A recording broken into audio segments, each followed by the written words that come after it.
सर्व विद्यार्थ्यांसाठी उपयुक्त ठरणारे हे काही मुद्दे आज आपल्यासमोर मी ठेवणार आहे. मित्रो, प्रत्येकाला यश हवं असते, यशस्वी व्हायचं असते, परीक्षेमध्ये अधिकाधिक मार्क घ्यायचे असतात, परंतु काही महत्त्वाच्या गोष्टी ते विसरून जातात. तर आज मी तुम्हाला काही महत्त्वाच्या बाबीबद्दल चर्चा करणार आहे. तर पहिल्यांदा एक गोष्ट लक्षात ठेवा, ज्या विद्यार्थ्यांना जीवनामध्ये मेरिटमध्ये यायचं असेल, यशस्वी व्हायचं असेल, तर पहिला मुद्दा तुम्ही लक्षात ठेवा की तुम्हाला जो किती अभ्यास करायचा आहे, म्हणजे तुमचा अभ्यासक्रम पहिल्यांदा लक्षात घ्या. अभ्यासक्रमाचा अभ्यास आधी करा. किती अभ्यास करायचा आहे, किती प्रकरणं आहेत हे पहिल्यांदा समजून घ्या. आणि मग तुमच्याकडे वेळ किती आहे याचाही विचार करा. म्हणजे आपल्याला काम किती आहे आणि ते काम करण्यासाठी वेळ किती आहे हे लक्षात घेणं ते काम यशस्वी होण्यासाठी अतिशय गरजेचं असतं. त्यामुळे अभ्यास हे तुमचं काम आहे, लक्षात आलं. आणि त्यासाठी तुम्हाला अभ्यास कशा, मेंदू, मन हे तुम्हाला अतिशय शांत, अतिशय सतर्क, अतिशय एकाग्र ठेवणं अतिशय गरजेचं असतं. त्यासाठी तुम्ही विद्यार्थी आहात. हे विद्यार्थी असताना एक लक्षात ठेवा, जसं अर्जुनाला असा प्रश्न विचारला की तुला काय दिसते, तर त्यांनी म्हटलं की त्याला सांगितलं होतं की त्या पाखराचा, कोणी वेगवेगळं सांगतात, तुम्ही एवढंच लक्षात ठेवा. महत्त्वाचा मुद्दा काय आहे लक्षात ठेवा. तर ते पाखराला डोळा उडवायचा होता. तर त्याला सांगितलं तुला याच्यात काय दिसते, मग पुढं बाण दिल्यानंतर तर त्यानं म्हटलं की मला फक्त पाखराचा डोळा दिसते, बाकी काही दिसत नाही. तसं यातून विद्यार्थ्यांनी याचा शब्दशः अर्थ न घेता विद्यार्थ्यांनी आपलं काम आणि आपलं यश तुम्हाला दिसत राहिलं पाहिजे. अन्य गोष्टीकडे तुमच्या बुद्धीचा वापर करत बसू नका. अन्य गोष्टीचा विनाकारण विचार करत बसू नका. बाकी काही गोष्टी मिळवण्यासाठी बऱ्याच गोष्टीचा आयुष्यामध्ये त्याग करावा लागतो माणसाला. कुछ पाने के लिए कुछ खोना पडता असं म्हटलं जातं. याचा अर्थ असा आहे की तुम्ही विद्यार्थी म्हणून आता अभ्यास करणार असाल आणि तुम्हाला यश हवं असेल तर स्वतःला रूममध्ये ठेवावं लागेल. आणि बरेच तुमचे मित्र असतील, मैत्रिणी असतील, ठीक आहे, ते वेगवेगळ्या छंदामध्ये मग्न झाले असतील, तर छंदात मग्न झाल्यानंतर त्यांना तुमच्यासारखं यश मिळणार नाही. त्याचबरोबर विद्यार्थ्यांनी विशेषतः आपली मानसिकता चांगली ठेवणं अतिशय गरजेचं आहे. मानसिकता जर बिघडली, मूड बिघडला तर आपलं यश बिघडते. त्यामुळे आपला मूड बिघडणार नाही यासाठी काळजी घेणं गरजेचं आहे. बऱ्याचदा काय करतात मुलं, आपल्या मनासारखंच घडावं असं विचार करत राहतात. आपल्याला मनासारखं आता काही घडणार नाही, आपल्याला घडवायचं आहे आपल्या अभ्यासाच्या बळावर, हा विचार तुम्ही करा. आता जे काही घडतं ते मनासारखं समजायचं आहे, त्या परिस्थितीतून पुढं जायचं आहे, मार्ग काढायचा आहे, विचार करा. नदीचं उदाहरण नेहमी लक्षात ठेवा. नदीच्या जीवनामध्ये काही अडथळे येत राहतात. नदी वाहायला सुरुवात केली समजा तर त्याच्याकडे दगड, धोंडे, काही अडथळे येतात, तर ते बाजूला सारून पुढे जाते नदी आणि आपला प्रभाव मोठा करते. आयुष्यात आपला प्रभाव मोठा करणं, आपला प्रभाव मोठा करणं, तर आपण काही अडथळे आणि अडचणीला बाजूला करून, काही अडचणी अडथळ्यावर मात करून पुढे जाता आलं पाहिजे. हे विद्यार्थ्यांनी कायम लक्षात ठेवलं पाहिजे. कोणालाही पाळणा नसतो आणि सगळ्यांना अडचणी आणि अडथळे असतात, त्याचे स्वरूप वेगळे असतात, प्रकार वेगळे असतात. त्यामुळे प्रत्येकालाच काही ना काही प्रमाणात असते. त्यामुळे हाही एक विचार तुम्ही लक्षात ठेवा. आणि अभ्यास करत असताना घाई करू नका. घाईने यशाची आमराई फुलत नसते, ही गोष्ट लक्षात ठेवा. तुम्हाला प्रत्येक ओळ, प्रत्येक पॅरेग्राफ प्रत्येक प्रकरण नीट समजून घ्या. कुठल्याही क्षेत्रामध्ये आणि कुठल्याही क्षेत्राचा अभ्यास करत असताना तो अभ्यास समजून घेणं ही अतिशय गरजेची गोष्ट आहे. आणि हे समजून घेण्याचा एक मार्ग आहे वाचन करणं. हा एक मार्ग आहे. त्याचबरोबर त्या क्षेत्रात तज्ज्ञ असणाऱ्या व्यक्तीचं मार्गदर्शन घेणं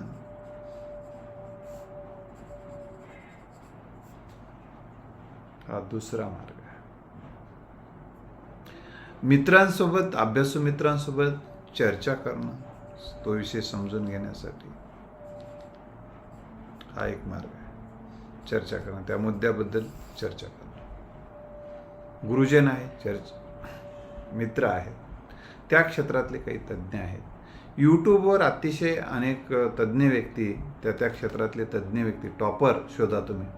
त्या क्षेत्रातली तज्ज्ञ व्यक्तींचं त्याविषयीचं मत, त्याविषयीचा अभ्यास, त्याविषयीचं मार्गदर्शन तुम्ही यूट्यूबच्या माध्यमातून घेऊ शकता. किंवा यूट्यूबला असेल किंवा नेटवर ईशोकोश असतात. त्या ईशोकोशामध्ये काही माहिती त्या संदर्भातली असते, ते सुद्धा तुम्ही घेऊ शकता. तर कुठल्या एका पद्धतीनं असे ना, तर आपल्याला तो विषय समजून घ्या, ते प्रकरण समजून घ्या. एकदा का समजून घेऊन अभ्यास केला, एकदा एखादा विषय समजला, तर तुमचं यशाचा मार्ग अतिशय सुखकर होतो. पण म्हणून स्वतःला विचारा, मला हे समजलं का? यावर कोणते प्रश्न येऊ शकतात? आतापर्यंत कोणते प्रश्न विचारल्या गेले या धड्यावर, या प्रकरणावर, या पाठावर? तर कोणते प्रश्न विचारले गेले आणि कोणते प्रश्न विचारले जाऊ शकतात? मी जेव्हा विद्यापीठामध्ये, स्वामी रामानंद तीर्थ विद्यापीठामध्ये MA ला मेरिट आलो होतो, तेव्हा माझं आकाशवाणीवर मुलाखत झाली. तेव्हा तिथे एक प्रश्न मला विचारण्यात आलेला होता, तुम्ही तुमच्या अभ्यासाची मेथड काय, अभ्यास कसा करत होता? मी तिथे त्यांना सांगितलं होतं की मी त्या प्रकरणाचा अभ्यास करत असताना, त्या एकदा वाचन केल्यानंतर त्यावर कशा पद्धतीनं प्रश्न आतापर्यंत विचारले त्याची यादी करायची, अजून कशा पद्धतीचे प्रश्न विचारले जातात याची यादी करायची, आणि मग परत त्या धड्याचा अभ्यास करायचा की असा प्रश्न विचारला तर उत्तर काय, तसा प्रश्न विचारला तर उत्तर काय. अशा पद्धतीचा विचार करून मी पुढं जायचो. त्याच्यामुळं उत्तराचा शोध घेत गेलं की माणूस अभ्यासात त्याचं मन लागायला लागतं. लक्षात आलं? तर मग म्हणजे तो विषय समजून घेणं म्हणजे काय, त्याच्यावरचे आलेले प्रश्न आणि त्या प्रश्नांची उत्तरं आपल्याला येऊ लागले की ते विषय आपण समजून घेतलेला आहे असा त्याचा अर्थ होतो. दुसरी महत्त्वाची गोष्ट काय असते आयुष्यामध्ये, जीवनामध्ये, की एखादा विषय आपण समजून घेतलेला असतो, समजलेला असतो, आणि मग त्याचं आपण जर पुन्हा रिव्हिजन केलं नाही तर ती गोष्ट विस्मरणात जाण्याची शक्यता असते. त्यामुळे ती गोष्ट लक्षात ठेवण्यासाठी त्याची उजळणी करणं, तुम्ही जे काही समजून घेतले त्याची उजळणी करणं, त्याला रिव्हिजन म्हणतात इंग्रजीमध्ये, ते गरजेचं असतं. आता रिव्हिजन करण्यासाठी काय करायचं? तुम्ही त्या धड्यावरचे महत्त्वाचे मुद्दे ते एका वहीमध्ये लिहून ठेवायचे. त्या धड्याचे महत्त्वाचे मुद्दे काय, दीर्घोत्तरी प्रश्न असेल तर कोणते प्रश्न, त्याचे मुद्दे काय ते लक्षात ठेवायचे. आणि तर तुम्ही एका वाक्यात उत्तर देणे जर असेल तर त्या महत्त्वाचे कीवर्ड्स त्याच्यामध्ये लिहून ठेवणं अतिशय गरजेचं आहे. महत्त्वाचे काही मुद्दे लक्षात ठेवणं गरजेचं असतं. उदाहरणार्थ आता लक्षात ठेवलं पाहिजे, प्रोटीन हा शब्द आहे. प्रोटीन मराठीमध्ये प्रोटीन प्रथिन म्हणतात त्याला. तर ते प्रथिनं कोणकोणत्या अन्नपदार्थामध्ये भेटतात, तर त्याचे नावं तिथं लिहून ठेवलं पाहिजे. प्रोटीन आणि त्याचं असं संक्षेपाने लिहून ठेवलं पाहिजे. आणि उजळणी करताना फक्त असं बघून पुढं गेलं पाहिजे. म्हणजे त्यामुळे काय होते, वारंवार एखादी गोष्ट आपण बघितली तर ती लक्षात राहते. तर वारंवार बघणे हे सुद्धा लक्षात ठेवण्याचं अतिशय महत्त्वाचं. एखादी मुलगी असेल की एखादा मुलगा असेल किंवा एखादी व्यक्ती असते, आपण त्याला वारंवार बघतो आणि तो आपल्या लक्षात राहतो. तसं एखादी अभ्यासाचे मुद्देसुद्धा तुम्ही जसं वारंवार बघत राहाल तर ते लक्षात राहायला मदत होते. त्यामुळं महत्त्वाचे मुद्दे महत्त्वाच्या पेजवर आणि वेगवेगळ्या रंगात ते मुद्दे लिहून ठेवा. आणि मग हा मुद्दा कोणत्या रंगात आहे, तो मुद्दा कोणत्या रंगात आहे हे मनाला सांगा आणि लक्षात ठेवा. म्हणजे रंग आणि तो मुद्दा याची सांगड लक्षात, ते रंग आणि तो मुद्दा हे लक्षात ठेवा. म्हणजे लक्षात ठेवणं ही अतिशय गरजेची गोष्ट असते.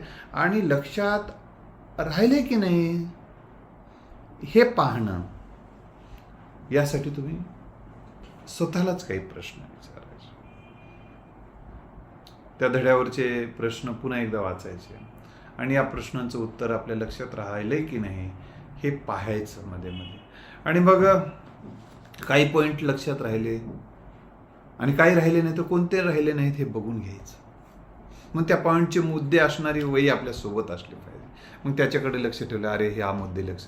आणि मग कोणकोणते मुद्दे लक्षात राहिले नव्हते हा विचार करायचा आणि ते लक्ष पुढं जायचं.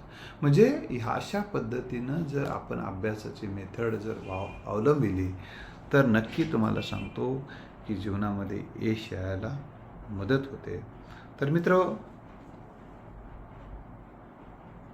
आणखीन काही तुम्हाला अभ्यासाविषयीचे काही मुद्दे हवे असतील किंवा अभ्यासाविषयी तुमच्या काही अडचणी असतील, अडथळे येत असतील, तर त्याच्यावर कशा पद्धतीने मात करायची या संदर्भात मी पुढं बोलणार आहे. तर तुम्हाला काही प्रश्न विचारायचे असेल तर माझा नंबर मी तुम्हाला देऊन ठेवतो. तर त्या नंबरवर फक्त तुम्ही मॅसेज करायचा आहे. कधी मी कामामध्ये असेल तर फोन उचलेल न उचलेल, तर 9767704604 यावर तुमचा प्रश्न मला पाठवू शकता. त्या प्रश्नांची उत्तरं मी देणार आहे. मी विद्यार्थ्यांसाठी काम करणारा व्यक्ती आहे, विद्यार्थ्यांचे प्रश्न सोडवणारा व्यक्ती आहे. तर विद्यार्थ्यांच्या काही प्रश्न असतील तर त्यांनी माझ्या या मोबाईल नंबरवर पाठवावेत. त्यांचे प्रश्न सोडवण्यासाठी, उत्तर देण्यासाठी प्रयत्न करेल. हनुमंत भोपाळे या यूट्यूब चॅनलला अनेक प्रश्नांची उत्तरं देण्याचा मी प्रयत्न केलेला आहे आणि आणखीन करणार आहे. तर तुम्हाला यशासाठी मी मदत करणारा एक व्यक्ती म्हणून या सोबत राहा, त्याचा फायदा होईल. धन्यवाद.